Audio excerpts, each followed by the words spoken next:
El valor de un reino desconocido. Enganche impactante. Hook. ¿Qué harías si descubrieras que la mujer que acabas de desechar, la que llamaste una parásita sin ambición, delante de un juez y su nuevo amor, es en realidad la heredera de una de las fortunas más impenetrables del planeta? ¿Y si supieras que ella renunció a ese vasto imperio por ti? ¿Qué sentirías al saber que la habías humillado públicamente, sin darte cuenta de que habías tirado el tesoro más grande del mundo a la basura por un puñado de piedras sin valor? Quédate hasta el final para descubrir la devastadora verdad. No olvides suscribirte al canal, darle like a este video y comentar tus pensamientos. El aire en la sala del tribunal era tan denso con desprecio que casi podías cortarlo, y cada gramo de él estaba dirigido a la solitaria figura de Lucía Fuentes. Su sencillo vestido de segunda mano parecía encogerse bajo el peso de las docenas de miradas de juicio. Al otro lado de la sala, su exesposo, Martín Alarcón, se sentaba junto a su nueva prometida, una mujer llamada Valentina Romero, envuelta en diamantes y desdén. Estaban allí para finalizar un divorcio, pero para ellos era una vuelta de victoria. Estaban a punto de pintar a Lucía como una esposa inútil y oportunista que no merecía nada. El abogado de Martín, un depredador de pelo plateado llamado Diego Montes, se movía por la sala, listo para destrozarla frente al juez. ¿Qué podría ser más humillante que ser públicamente destruida por el hombre con el que una vez construiste una vida? Ellos creían que lo sabían todo sobre la mujer callada y tímida a la que estaban dejando de lado. Estaban a punto de aprender cuán catastróficamente equivocados estaban. El frío estéril de la sala 4B se aferraba a la piel de Lucía Fuentes. Era una frialdad que no tenía nada que ver con el agresivo aire acondicionado del edificio y todo que ver con el desprecio palpable dirigido a ella. Se sentó sola en la mesa del demandado, con las manos apretadas tan fuerte en su regazo que sus nudillos eran montañas blancas en un paisaje pálido. Su abogada, una joven pero visiblemente abrumada defensora pública llamada Sofía Beltrán, revolvía papeles a su lado, el sonido amplificando el silencio. Al otro lado del pasillo estaba la fuente de su miseria actual. Martín Alarcón, su pronto a ser exmarido, se veía como el epítome del hombre de éxito en el que ella lo había ayudado a convertirse. Su traje, un Tom Ford a medida, era un testimonio de un mundo del que ella ya no formaba parte. A su lado, su prometida Valentina Romero era un retrato de perfeccionismo condescendiente. Su cabello rubio estaba recogido en un moño elegante y severo. Sus pendientes de perlas captaban la luz fluorescente y una pequeña sonrisa de suficiencia jugaba en sus labios, mientras ocasionalmente se inclinaba para susurrarle algo al oído a Martín. Parecían una pareja poderosa en la portada de una revista de negocios. Lucía, en su vestido de 15 euros de una tienda de segunda mano, se sentía como un fantasma persiguiendo su triunfo. «Su señoría», comenzó Diego Montes, el abogado de Martín. Era un hombre cuyo costoso perfume lo precedía, un depredador astuto de pelo plateado, con una voz tan suave y peligrosa como el hielo negro. «Estamos aquí hoy para disolver el matrimonio entre mi cliente, el señor Martín Alarcón, y la demandada, la señora Lucía Fuentes. Pero, más específicamente, estamos aquí para abordar la afirmación sin fundamento y, francamente, insultante de la señora Fuentes de recibir manutención conyugal». Montes se paseó ante el estrado del juez, sus movimientos teatrales y seguros. «El señor Alarcón, A través de su pura brillantez y arduo trabajo, ha construido una exitosa firma de inversiones. Es un pilar de la comunidad financiera. La señora Fuentes, por otro lado, se detuvo, haciendo un gesto despectivo hacia Lucía. No contribuyó en nada. En los 5 años de su matrimonio, tuvo una serie de trabajos de medio tiempo. Una mesera aquí, una empleada de biblioteca allí, sin mostrar nunca ambición. Para ser franco, ella fue un ancla doméstica en un hombre destinado al estrellato. Lucía se encogió como si la hubieran golpeado. ¿Un ancla doméstica? Ella pensó en las innumerables noches que trabajó turnos dobles en el restaurante, el olor a grasa pegado a su cabello, para que Martín pudiera permitirse la suscripción a The Wall Street Journal y los terminales de datos que necesitaba. Recordó haber vendido el relicario de su difunta madre, la única pieza de joyería de verdad que poseía, para pagar el depósito de su primer espacio de oficina. Él la había llamado su ángel inversionista, besándole las manos y prometiéndole el mundo. Además, continuó Montes, con la voz goteando piedad teatral, la señora Fuentes no ha hecho ningún esfuerzo por ser autosuficiente desde su separación, hace 6 meses. Vive en un apartamento de mala muerte, trabaja un mínimo de horas en una biblioteca local, y parece esperar que mi cliente, un hombre al que abandonó emocionalmente hace mucho tiempo, financie su estilo de vida sin ambiciones indefinidamente. No solo es irrazonable, su señoría, es parasitario.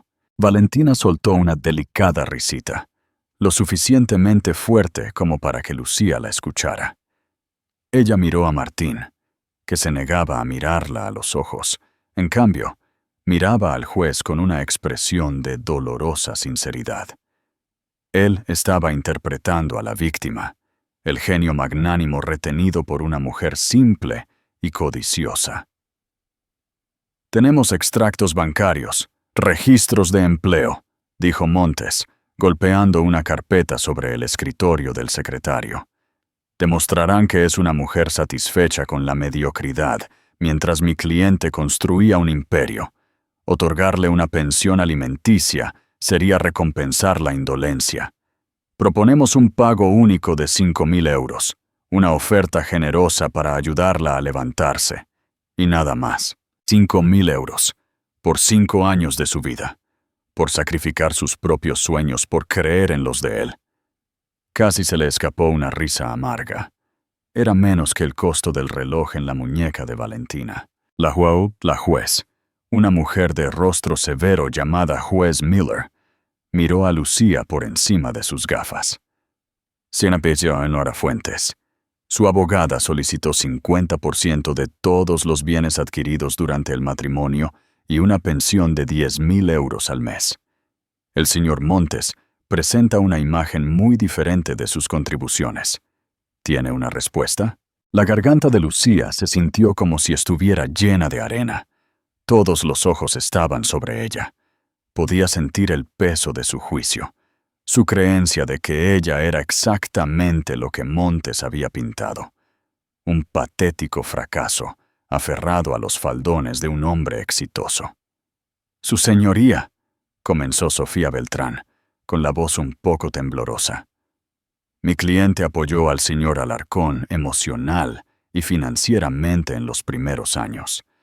Sus ingresos, aunque modestos, pagaban sus gastos de subsistencia, mientras el negocio del señor Alarcón todavía era un concepto». Montes se rió con una risa corta y ruidosa.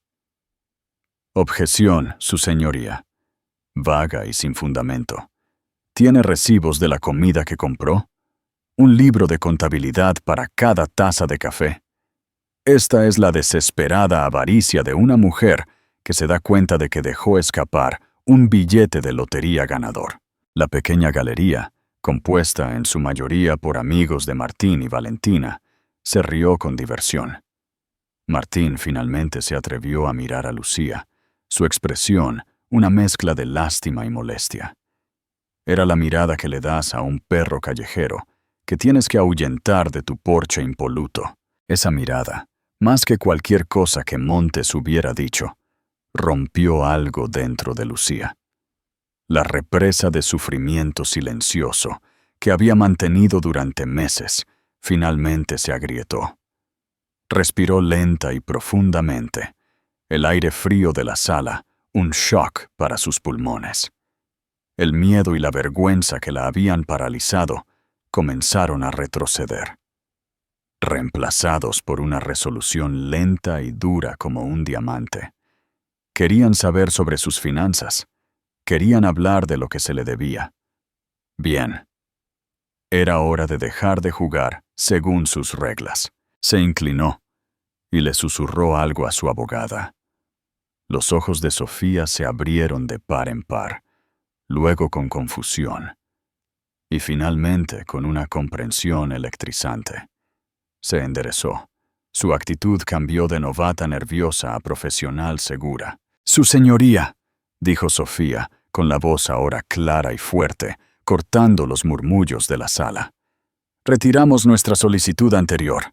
Es, como el señor Montes señaló tan crudamente, inadecuada». Montes sonrió. Por fin algo de sentido. ¿Aceptará entonces la generosa oferta de mi cliente? No, dijo Sofía, mirándolo directamente. Presentaremos una nueva moción. Una moción para desestimar la necesidad de cualquier manutención conyugal. Mi cliente no necesita el dinero del señor Alarcón.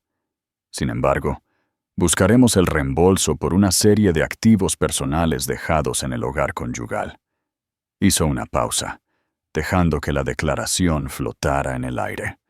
Activos valorados de manera conservadora en aproximadamente 25 millones de euros. La sala del tribunal quedó en un silencio atónito y absoluto. La sonrisa de Marcus Finch se desvaneció, reemplazada por una boca abierta. Martín y Valentina se miraron, sus rostros máscaras de pura incredulidad. ¿Qué activos crees que Lucía podría tener por valor de 25 millones de euros? ¿Crees que Martín se lo merecía? Déjanos tu opinión en los comentarios. El recuerdo era tan vívido que parecía ayer. Estaba lloviendo, un aguacero implacable que convertía las calles de la ciudad en espejos oscuros y relucientes. Estaban acurrucados en su pequeño apartamento del cuarto piso en un barrio de Madrid, el que tenía el radiador que vibraba y la ventana que nunca cerraba del todo. Lucía acababa de llegar a casa después de un turno de 12 horas en una cafetería. Sus manos le dolían y olían un poco a café quemado. Martín estaba en su mesa de comedor desvencijada, enterrada bajo una montaña de papeles, su rostro iluminado por el brillo de la pantalla de una computadora portátil. Ni siquiera se había dado cuenta de que ella había entrado. Eso era común en esos días. Su mente siempre estaba a kilómetros de distancia, perdida en el intrincado mundo de los algoritmos, las tendencias del mercado y las proyecciones financieras. «Cariño», le dijo ella suavemente, colocando una bolsa de papel en la única esquina despejada de la mesa. «Te traje un sándwich, el de jamón que te gusta». Él levantó la vista, sus ojos desenfocados por un momento antes de que se diera cuenta. «Oh, Lucía. Hola». «No te oí». Se pasó una mano por el cabello ya desordenado. «Creo que estoy en algo. Un algoritmo predictivo para microacciones. Es revolucionario». Ella había sonreído, su agotamiento momentáneamente olvidado ante su pasión contagiosa. Este era el Martín del que se había enamorado, el soñador brillante e impulsivo que veía patrones en el caos del mundo que nadie más podía. En ese entonces no era Martín Alarcón, el futuro CEO. Solo era Cariño, el chico con un sueño demasiado grande para su pequeño apartamento. «Eso es increíble», dijo ella, desenvolviendo el sándwich para él. «Come algo. Has estado en esto durante 2 días seguidos. Él le dio un mordisco, masticando distraídamente. Los costos del servidor van a ser una locura para hacer una prueba retrospectiva adecuada. Y necesito una suscripción al Bloomberg Terminal. Esos son 2,000 al mes, Lucía. 2,000. Suspiró, el peso de su ambición oprimiéndolo. Es imposible. Lucía miró a su alrededor en su apartamento. Cada mueble era de segunda mano. Cada plato estaba astillado. Su ropa era de saldos. Su único lujo, un libro nuevo cada mes. Todo su dinero, cada euro sobrante de su trabajo y sus ocasionales trabajos de codificación, iba a una cuenta de ahorros etiquetada como el sueño. Pero no era suficiente. Al día siguiente, tomó el metro hasta una pequeña y polvorienta casa de empeño en el distrito de los Diamantes. En su bolsillo llevaba una pequeña caja de terciopelo. Dentro había un delicado relicario de oro intrincadamente tallado con no me olvides. Había sido de su madre, un regalo en su 16 cumpleaños. Era lo más preciado que poseía, un vínculo tangible con un pasado del que rara vez hablaba. Salió 1 hora más tarde con 2,500 euros en efectivo. Suficiente para la suscripción, y un poco más. Cuando le dio el dinero a Martín esa noche, él estaba extasiado. «Lucía, ¿de dónde sacaste esto?» «Tengo mis métodos», había dicho ella con una sonrisa despreocupada, guardando el recuerdo del brusco prestamista y el dolor en su corazón en un rincón profundo y escondido. «Llámame tu ángel inversionista». Él la había levantado en brazos, dándole vueltas en su pequeña sala de estar. «Cuando Thorn Capital sea una realidad, te compraré 1,000 relicarios. Te compraré un diamante por cada café que hayas servido. Te lo prometo, Lucía. Todo es para nosotros, para nosotros». Ese había sido el mantra. Los sacrificios se acumularon, cada uno un ladrillo en la base de su éxito. Ella tomó turnos extra, convirtiéndose en mesera por la noche después de su trabajo de barista. Aprendió a remendar sus trajes, a cocinar comidas que sabían a gourmet, con un presupuesto ajustado para los posibles inversores que él traía. Ella era su caja de resonancia, su animadora, su asistente no remunerada y el motor silencioso y constante que mantenía su vida funcionando mientras él se concentraba únicamente en el sueño. El día en que Thorn Capital aseguró su primera ronda de financiación importante fue el mejor día de sus vidas. Él llegó a casa, la levantó de la misma manera y bebieron champán de verdad y caro, de sus tazas de café dispares. El futuro se sentía ilimitado, pero el éxito, Lucía aprendió, es un ácido corrosivo. Cuanto más exitoso se volvía Martín, más el nosotros comenzaba a sentirse como él.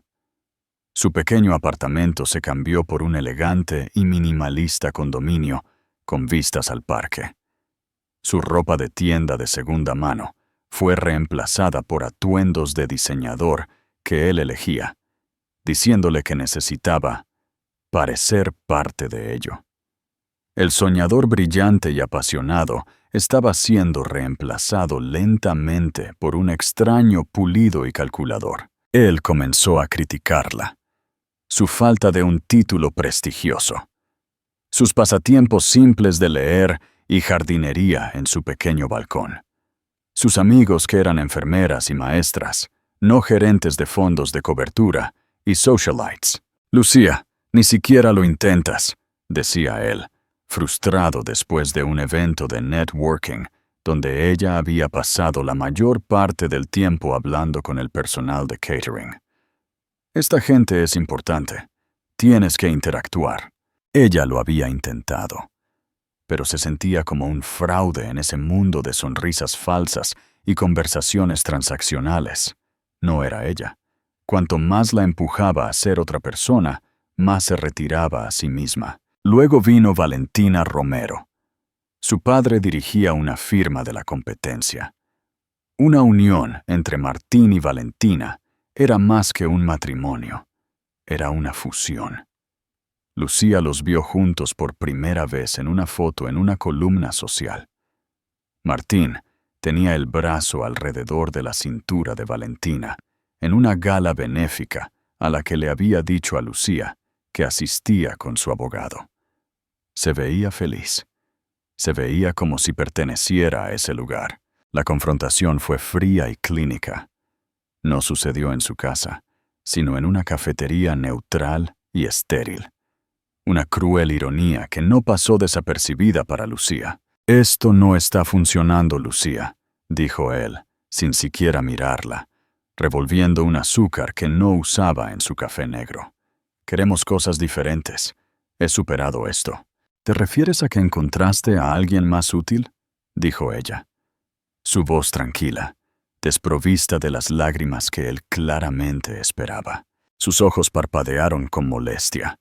Esa es una forma cruda de decirlo. Valentina entiende mi mundo. Ella es parte de él. ¿Tú? Fuiste para el principio. Siempre te estaré agradecido por eso.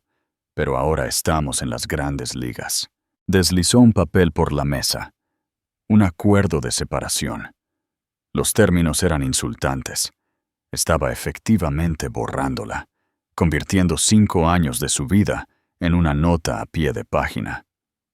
«Seré generoso», había dicho, las palabras un bofetón en la cara. «No te dejaré en la miseria». Mirando hacia atrás ahora desde el frío punto de vista del tribunal, Lucía lo entendió. Él no solo quería un divorcio, quería invalidar retroactivamente toda su historia. Necesitaba creer que lo había hecho todo solo, que ella no era más que una fase temporal, un andamio que debía ser pateado una vez que el rascacielos estuviera construido.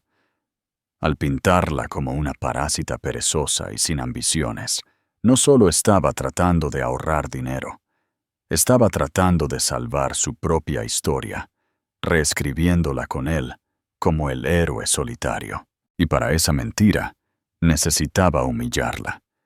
Necesitaba hacerla pequeña para poder sentirse grande. El silencio en la sala 4B era una entidad física. Presionaba sobre ellos, denso y pesado. El rostro de Diego Montes, generalmente una máscara de control complaciente, había pasado por la confusión, la incredulidad, y ahora se estaba convirtiendo en una furia absoluta. 25 millones de euros, farfulló Montes, volviéndose hacia la jueza como si ella fuera su aliada. Su señoría, esto es absurdo. Es una táctica desesperada y ridícula. ¿A qué activo se refiere? ¿Una colección de libros usados y tazas astilladas? La jueza Miller, sin embargo, ya no miraba a Montes. Su mirada estaba fija en Sofía Beltrán, y por primera vez, un destello de genuino interés iluminó sus ojos cansados. «Señora Beltrán», dijo la jueza, con voz peligrosamente nivelada, «ha hecho una afirmación extraordinaria. Confío en que está preparada para sustentarla. Esta corte no aprecia las teatralidades». «Lo estamos, su señoría», dijo Sofía, su recién encontrada confianza irradiando de ella. Abrió una carpeta delgada que había estado en su escritorio, ignorada toda la mañana. Durante su matrimonio, mi cliente y el señor Alarcón residieron en el 113 de la calle Colón, apartamento 2B. Cuando mi cliente desocupó la residencia después de su separación, dejó varios objetos personales que no pudo transportar en ese momento. Deslizó un documento por la mesa. «Este es un inventario preliminar. El primer artículo es una pintura que colgaba en la sala de estar principal. Es una pieza de Jean-Michel Basquiat titulada Cadmio sin título». Una ola de murmullos recorrió la galería. Incluso Martín parecía confundido, su frente arrugada. Miró a Valentina, que simplemente se encogió de hombros con una expresión de aburrimiento molesto en su rostro. Montes soltó un bufido de desdén. ¿Un Basquiat? Su señoría, tenían una impresión, un póster que compraron en línea por 50 euros y enmarcaron. ¿Es esto una broma? Mi cliente no se refiere a una impresión, declaró Sofía con calma. Se refiere al original de 1984, acrílico y óleo sobre lienzo. Fue un regalo para mi cliente en su 18º cumpleaños. Martín se rió a carcajadas esta vez. Eso es una locura. ¿Lucía? ¿Un Basquiat? Su padre era un maestro de historia de secundaria y su madre era una bibliotecaria. Vivían en un suburbio de Madrid. ¿De dónde sacaría una pintura multimillonaria? Se volvió hacia la jueza, abriendo las manos en un gesto de total desconcierto. Su señoría, ¿ve con lo que tengo que lidiar? Está delirando. Lucía lo observó, su expresión ilegible. Lo dejó hablar. Lo dejó cavar su propia tumba. Él estaba tan convencido de la narrativa que había construido de su pasado simple y sin nada que no podía ver la verdad, incluso cuando comenzaba a ensamblarse justo frente a él. El segundo artículo, continuó Sofía, imperturbable, es un reloj Patek Philippe Grandmaster Chime que se guardaba en una caja fuerte en el armario principal. El señor Alarcón estaba al tanto de la caja fuerte, aunque nunca se le dio la combinación. El rostro de Martín se puso pálido. Recordó la caja fuerte. Se había instalado cuando se mudaron. Lucía le había dicho que era para documentos sentimentales. Le había parecido extraño, pero había estado demasiado ocupado con la firma para cuestionarlo. Simplemente había asumido que contenía viejas fotos familiares y cartas.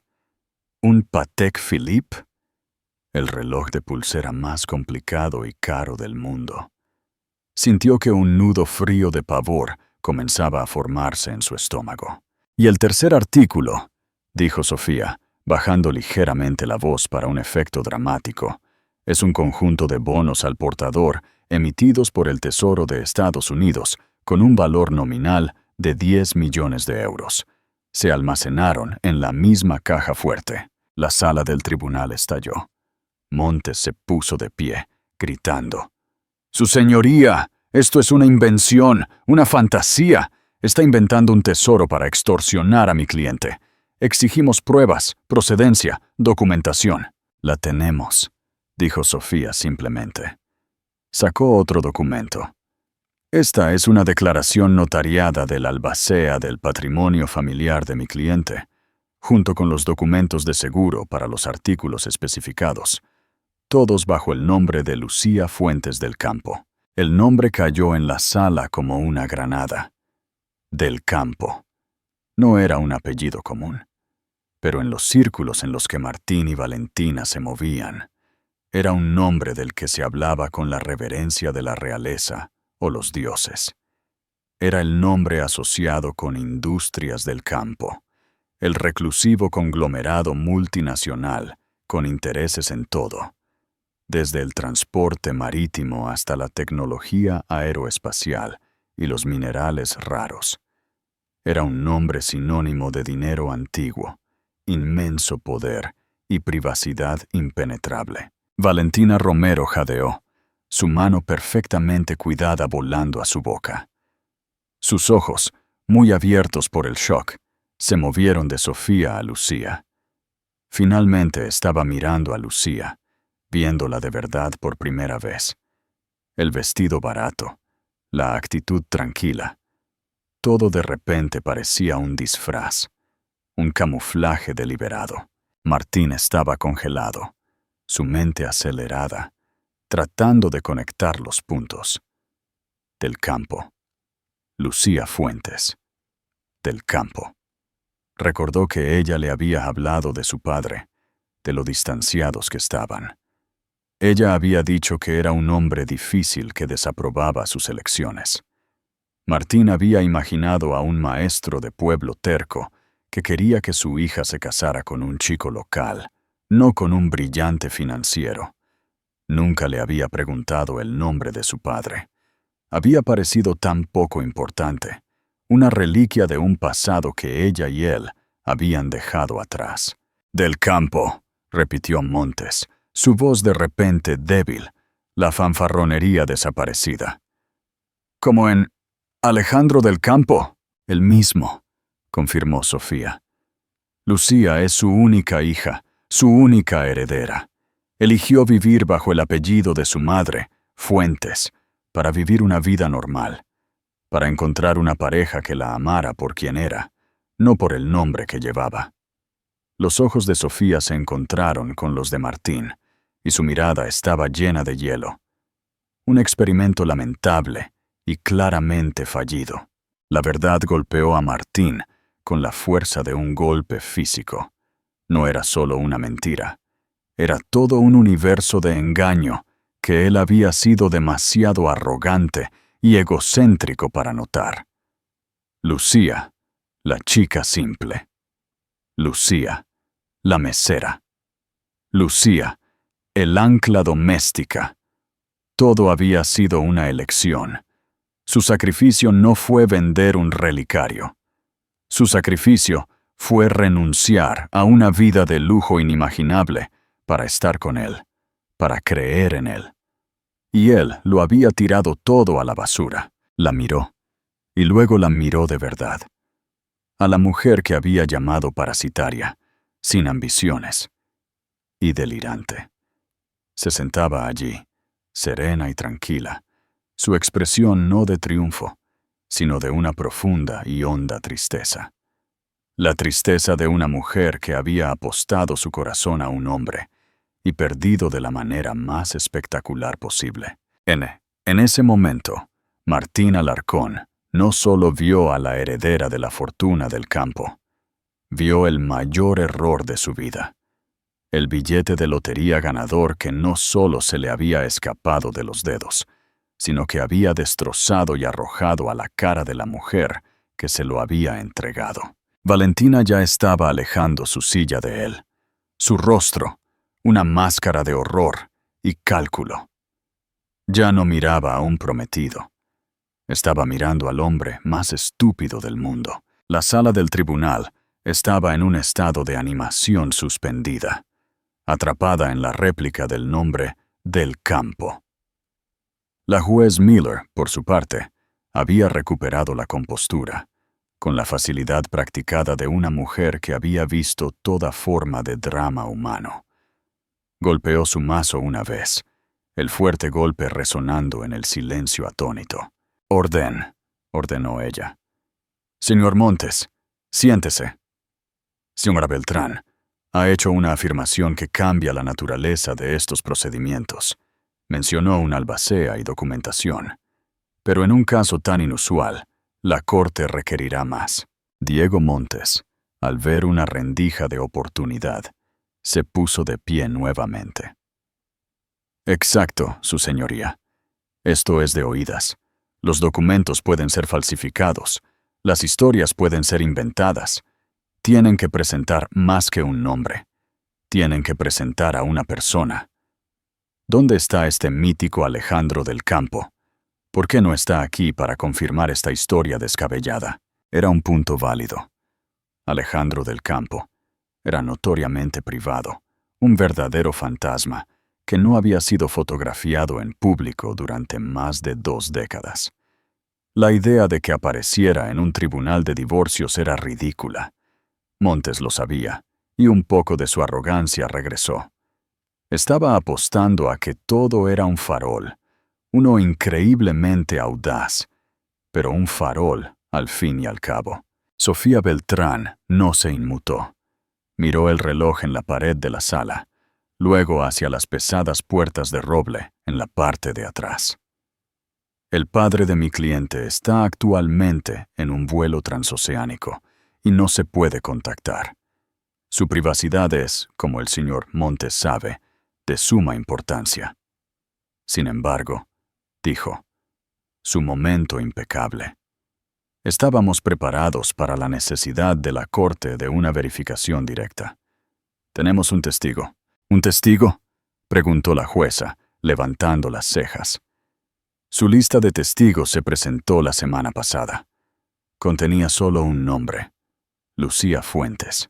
Este es un testigo de carácter y financiero no programado, su señoría, admitió Sofía.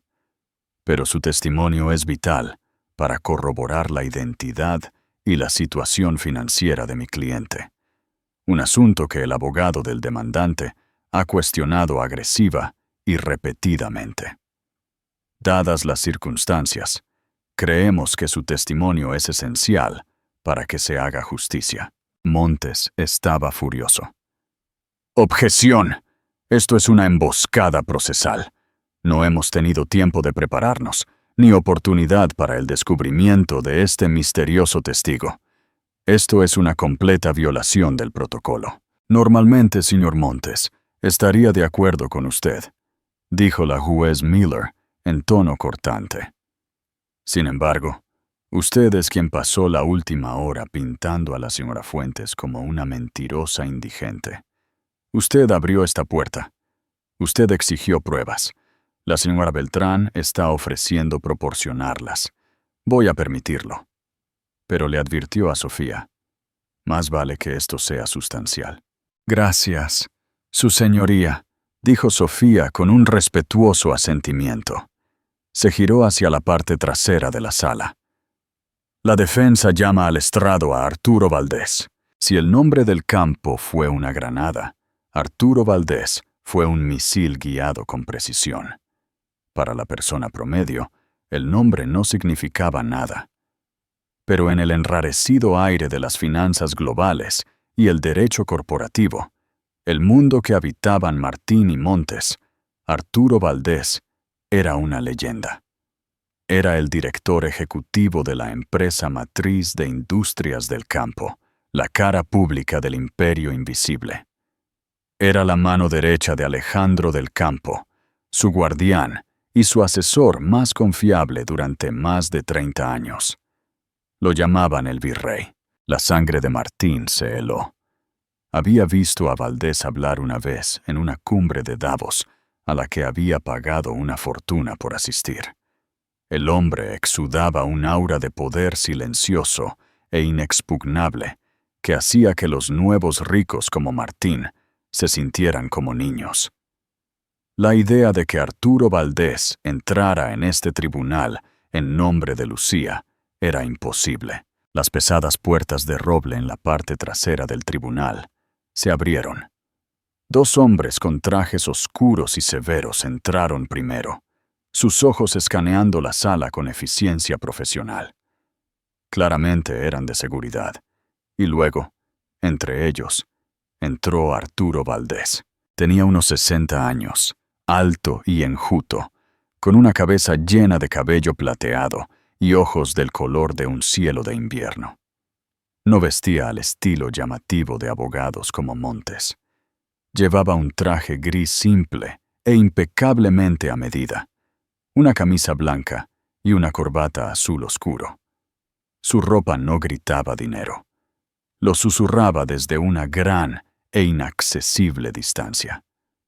Caminó con un paso tranquilo y deliberado por el pasillo central, con la mirada fija hacia adelante.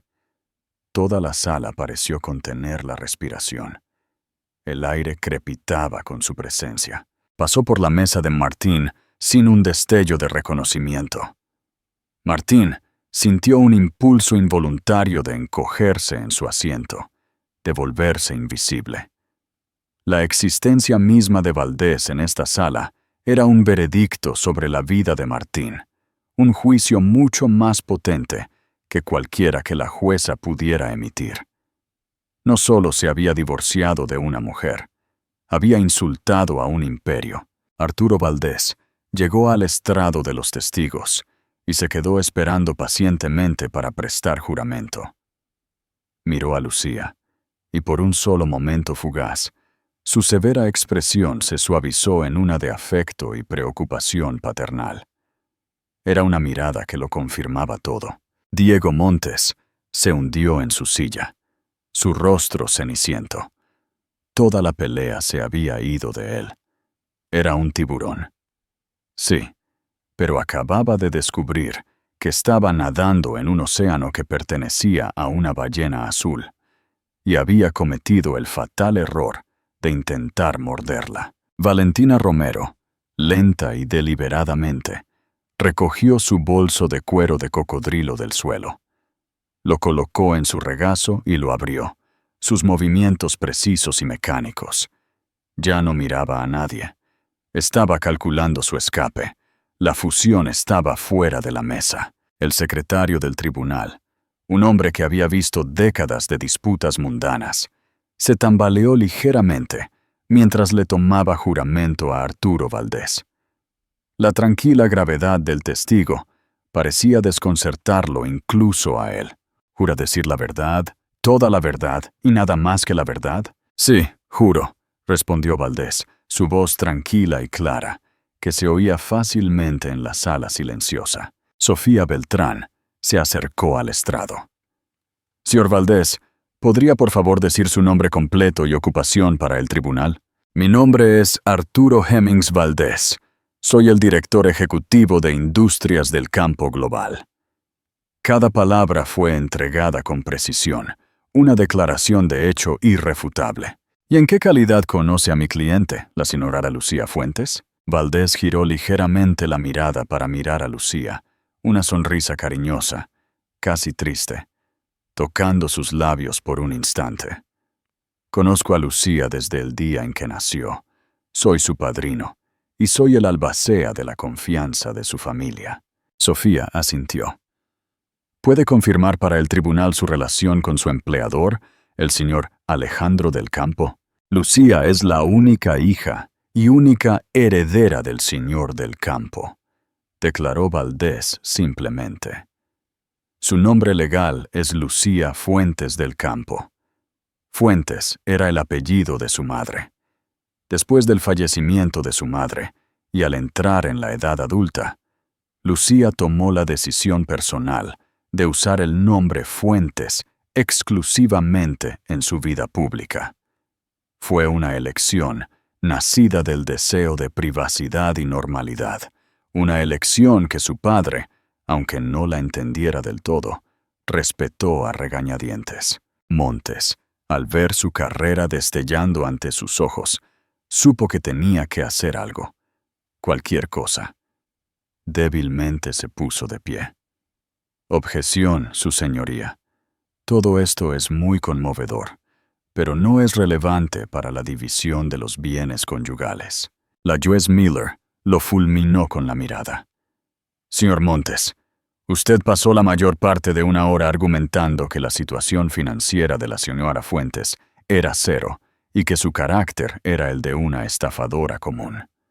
Este testimonio habla directamente de ambas afirmaciones. Se desestima. Siéntese. Montes se sentó, su rostro ardiendo de humillación. Sofía continuó. Señor Valdés, hemos presentado un inventario de 3 artículos específicos. Una pintura de Basquiat, un reloj Patek Philippe y una serie de bonos al portador, que mi cliente afirma que son su propiedad personal, no conyugal. ¿Puede hablar de la autenticidad de estas afirmaciones? Ciertamente puedo, dijo Valdés. El Basquiat, cadmio sin título, fue comprado por el señor del Campo en una subasta de Sotheby's en 2015. Fue un regalo para el 18 cumpleaños de Lucía. Yo personalmente supervisé la adquisición y la redacción de la escritura de donación. Es su única propiedad. Su última tasación lo valoró en 17 millones de euros. Un cadeo colectivo atravesó la sala. 17 millones de euros por una pintura. Martín se sintió mareado. Los números eran tan grandes que casi no tenían sentido. Recordó esa pintura. Había colgado sobre su sofá. Siempre había pensado que era un desastre caótico y feo. Una vez bromeó con reemplazarla con algo más relajante. Lucía solo le había dado una mirada extraña y triste y había cambiado de tema. El Patek Philippe, continuó Valdés, su tono tan uniforme como si estuviera leyendo una lista de compras, También fue un regalo, de mi parte en realidad, por su graduación de la Universidad de Columbia. Es uno de solo 7 en existencia. Su valor es de aproximadamente 3 millones de euros. La mente de Martín se tambaleó. ¿Columbia? Lucía le había dicho que tenía un simple título universitario. Otra mentira. Una mentira para parecer más pequeña, menos intimidante, más como él. La generosidad de su engaño era, a su manera, más devastadora que la riqueza en sí misma. ¿Y los bonos al portador?, preguntó Sofía. Fueron colocados en un fideicomiso para Lucía por su difunta madre, Catalina Fuentes del Campo. Estaban destinados a ser un fondo de emergencia para Lucía, para mantenerse completamente separados de las finanzas de la familia del Campo, para darle una medida de independencia. Puedo confirmar que su valor nominal es de 10 millones de euros.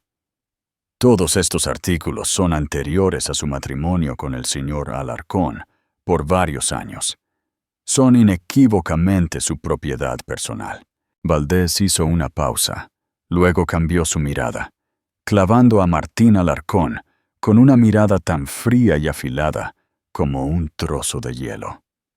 Su señoría, si me permite añadir una observación personal, dijo Valdés, su voz adquiriendo un tono más duro. Durante los últimos 6 años, he visto a Lucía vivir una vida de profunda modestia.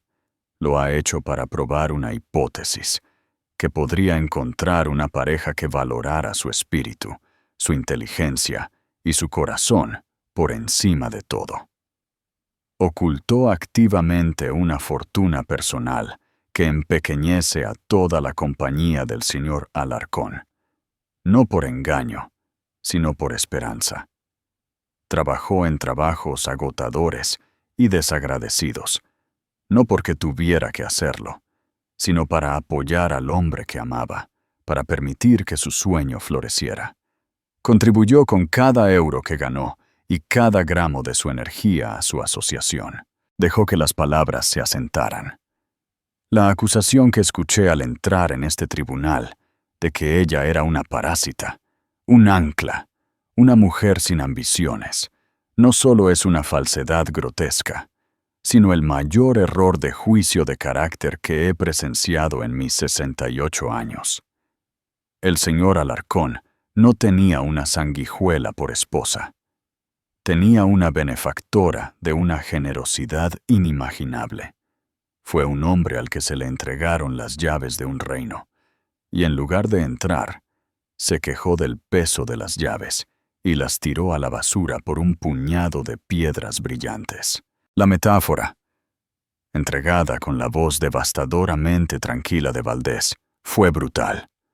Desnudó a Martín, exponiendo su ambición superficial y su catastrófica falta de percepción, para que todos la vieran. Valentina Romero había escuchado suficiente. Silenciosamente, sin una palabra a Martín, se levantó. Se alisó el vestido, recogió su bolso y, con la postura de una reina que abandona un estado caído, salió tranquilamente del tribunal. El suave clic de la puerta cerrándose detrás de ella fue el sonido del futuro de Martín terminando. Martín no la vio irse. No podía apartar los ojos de Lucía. Ella estaba mirando a Valdés, y sus ojos brillaban con lágrimas no derramadas, no de tristeza, sino de gratitud. Por primera vez en meses, alguien había dicho la verdad. Alguien la había visto. «No tengo más preguntas para este testigo, su señoría», dijo Sofía Beltrán, volviendo a su asiento. La juez Miller miró al aturdido Diego Montes. «Señor Montes, ¿contrainterrogatorio?» Montes miró a Valdés, que lo miró con una calma inquietante. ¿Contrainterrogar al virrey del Imperio del Campo? Sería un suicidio profesional. «No, su señoría», murmuró Montes, su voz apenas un susurro. «No hay preguntas». La juez Miller examinó la escena ante ella. El lado del demandante estaba en desorden. Martín Alarcón se sentaba solo. Un hombre ahuecado, La arquitectura de su arrogancia se había derrumbado sobre sí misma.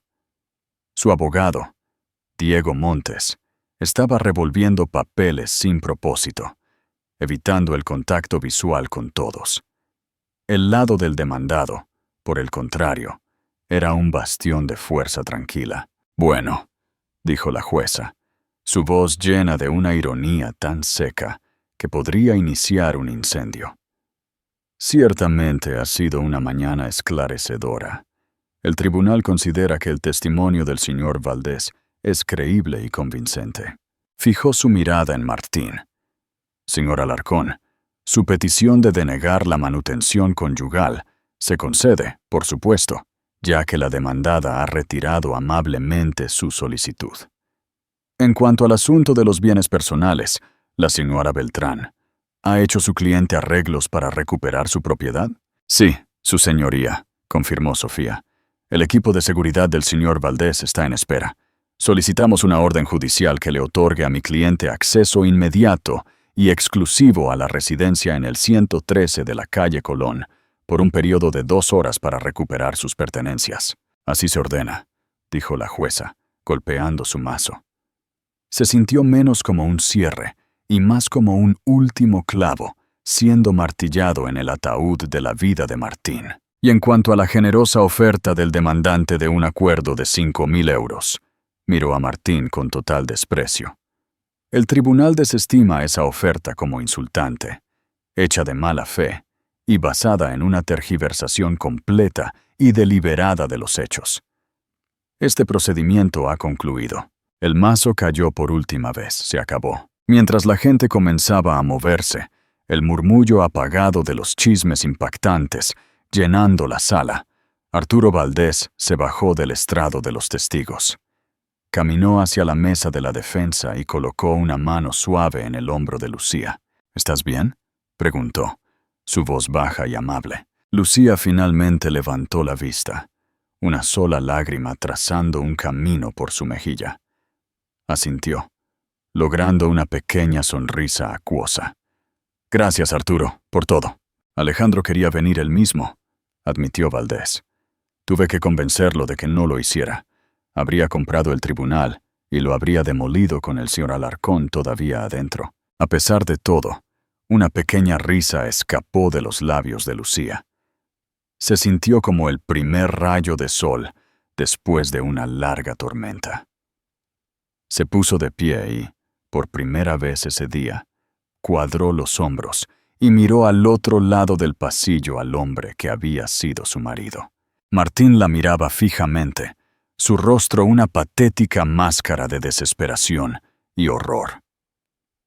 Mientras ella comenzaba a alejarse, flanqueada por Valdés y su abogada, finalmente salió de su trance. «¡Lucía!», gritó. Su voz se quebró. Se levantó de su silla, corriendo para interceptarla antes de que llegara al pasillo. «Lucía, espera, tenemos que hablar. Tenemos». Los hombres de seguridad de Valdés se movieron al instante, interponiéndose entre Martín y Lucía, formando un muro silencioso e inamovible. «Por favor», suplicó Martín, su voz suplicante, sus ojos desorbitados por el arrepentimiento. «No lo sabía. Juro que no tenía idea. Cometí un error terrible y estúpido». Lucía se detuvo. Lo miró, no por encima de los hombros de los guardias de seguridad, sino dando un paso ligeramente hacia un lado, encontrándose directamente con su mirada. La mirada en sus ojos no era de ira u odio. Era algo mucho peor. Lástima.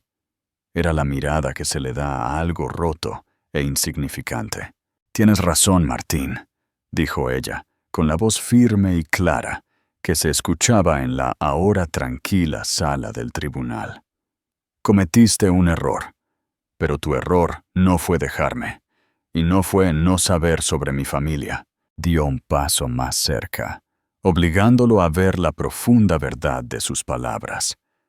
«Tu error fue creer que el valor de una persona se mide por su cuenta bancaria.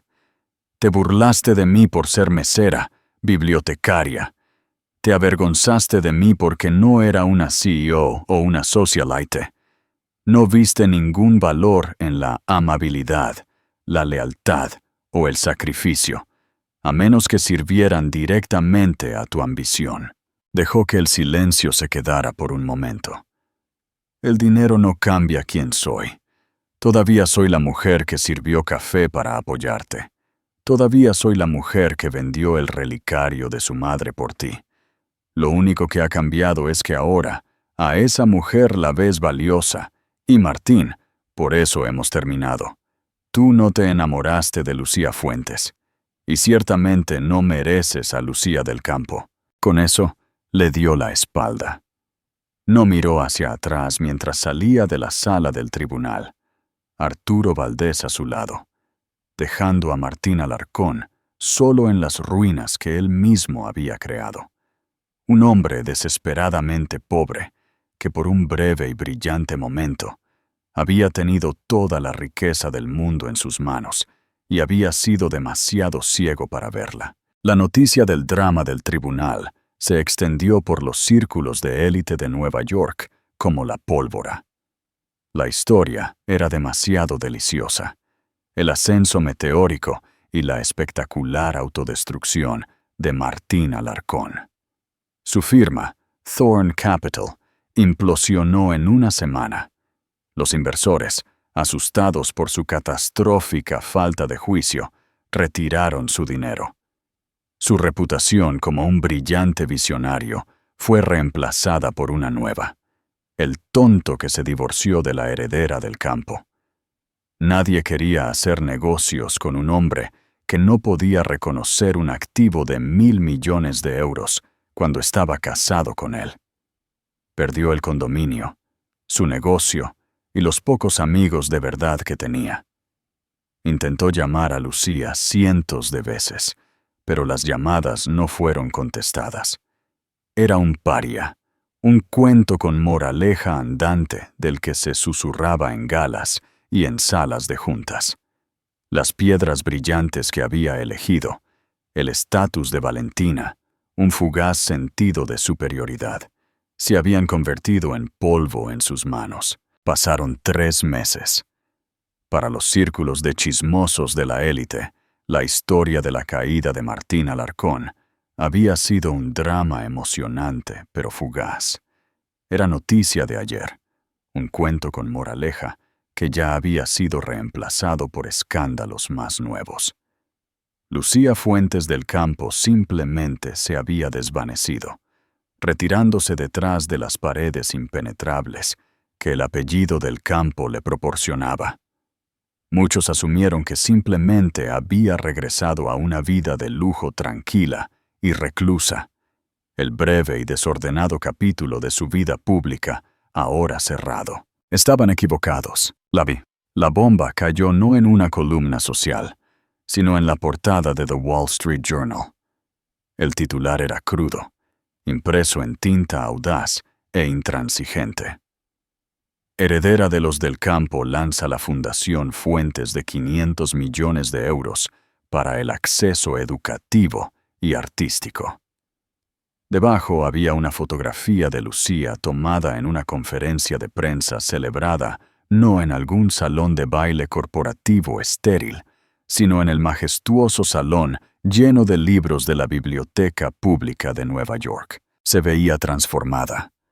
La mujer tímida y atormentada del tribunal se había ido, reemplazada por una líder. Vestía un vestido azul marino simple, pero exquisitamente hecho a medida. Su cabello cortado en un elegante y profesional peinado bob. No había joyas ostentosas, solo la tranquila confianza de una mujer que había encontrado su poder. Sus ojos, antes bajos, ahora eran claros y enfocados, y tenían un fuego que nadie, y menos aún Martín, había visto antes. El lanzamiento de la Fundación Fuentes fue una declaración meticulosamente planificada. La lista de invitados no era un Rolodex de titanes de Wall Street y socialites insípidos. Estaba compuesta por presidentes de universidades, poetas célebres, dramaturgos en apuros, organizadores comunitarios y maestros de escuelas públicas. Era una sala llena de las mismas personas que el mundo de Martín consideraba insignificantes. Su discurso, pronunciado sin notas, fue una obra maestra de gracia y propósito. Durante una parte de mi vida, comenzó. Su voz firme y resonante. Elegí vivir bajo el nombre de mi madre, Fuentes. Ella era una bibliotecaria. Mi padre, un hombre de la industria, construyó imperios de acero y comercio. Pero mi madre construyó imperios de la mente. Ella creía que el acceso al conocimiento, al arte, a la belleza, no era un lujo, sino un derecho humano fundamental. Me enseñó que el verdadero valor de una persona no se encuentra en un balance, sino en la riqueza de su curiosidad y la profundidad de su empatía. Hizo una pausa, su mirada recorriendo la audiencia cautivada. El mundo tiene suficientes fundaciones dedicadas a construir edificios más grandes. Esta fundación está dedicada a construir mentes más grandes. La Fundación Fuentes se dedicará a garantizar que el próximo gran novelista no se pierda, porque su biblioteca local cerró. Que el próximo genio científico no sea pasado por alto porque no pudo pagar la matrícula, y que el valor de una vida tranquila dedicada al conocimiento sea celebrado, no ridiculizado. La última línea fue un dardo sutil y perfectamente dirigido, y el mensaje fue claro. Esto no era un acto de caridad.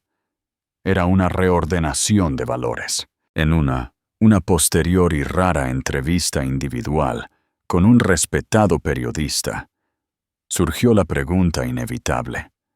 Su historia ha cautivado al público, dijo el entrevistador amablemente. Muchos ven lo que le pasó a su exmarido como una forma de venganza cósmica. ¿Usted lo ve así? La sonrisa de Lucía fue pensativa, desprovista de malicia. No creo en la venganza. La venganza es una conversación con el pasado, y yo estoy mucho más interesada en construir el futuro. Lo que sucedió en ese tribunal no fue para castigar a Martín. Fue sobre mi propia liberación.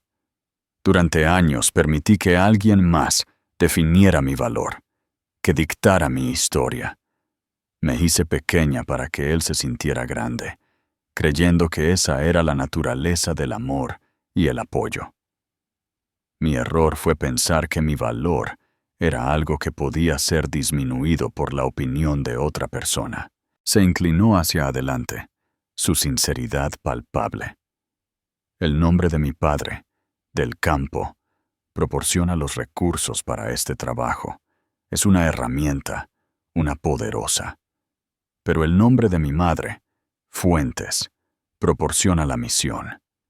Esta fundación es mi voz. Es un testimonio de la creencia de que la verdadera fuerza no se trata de cuánto puedes adquirir, sino de cuánto puedes dar. Mi historia no es sobre una heredera secreta. Es sobre la hija de una bibliotecaria que finalmente está poniendo en práctica las lecciones de su madre. Al otro lado de la ciudad, en un bar con poca luz que olía a cerveza rancia y arrepentimiento, Martín Alarcón vio la entrevista en un televisor parpadeante montado sobre la barra. Estaba bebiendo un whisky barato, el líquido ámbar haciendo poco para adormecer el dolor perpetuo en su alma. Lo había perdido todo. Su firma era un cascarón en bancarrota. Su condominio se había vendido para cubrir sus deudas, y su nombre era un chiste. Llevaba una camisa deshilachada, su rostro sin afeitar.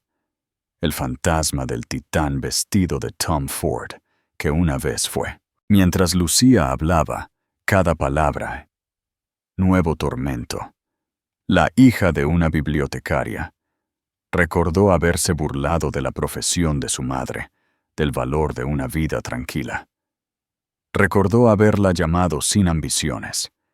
Vio el Basquiat, que él había llamado un desastre feo, ahora la piedra angular de una exhibición de museo financiada por su fundación.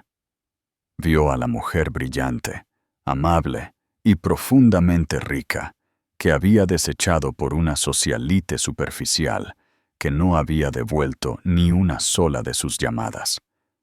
No solo había juzgado mal sus finanzas, sino que había malinterpretado fundamentalmente la naturaleza del valor en sí misma. Su ambición había sido un fuego furioso que le había dado una luz breve y brillante antes de consumirlo por completo, dejándolo como nada más que cenizas frías. Finalmente lo entendió. No solo había perdido una fortuna, había perdido un universo. Lucía, mientras tanto, estaba a kilómetros de distancia de cualquier pensamiento sobre él. La entrevista había terminado. Las galas y conferencias de prensa habían terminado por el día. Estaba en una pequeña biblioteca comunitaria con pocos fondos, una de las primeras beneficiarias de una subvención de la Fundación Fuentes. No había cámaras aquí. Se sentó en un pequeño taburete en la sección de niños, leyendo un libro de cuentos a un pequeño grupo de niños con los ojos muy abiertos. En este espacio tranquilo y sin pretensiones, rodeada por el olor a papel viejo y la imaginación juvenil, estaba verdaderamente en casa.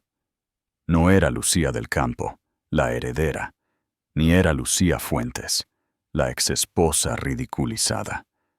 Era simplemente Lucía, una mujer que había caminado a través del fuego y había salido, no endurecida, sino iluminada, finalmente construyendo un imperio propio, un libro, una mente, un acto de bondad a la vez. El viaje de Lucía no se trataba solo de revelar una identidad secreta. Se trataba de revelar su verdadero yo, un yo que había ocultado incluso de sí misma. Entró en ese tribunal como una víctima y salió como una vencedora, no por su dinero, sino porque finalmente reclamó su propia historia.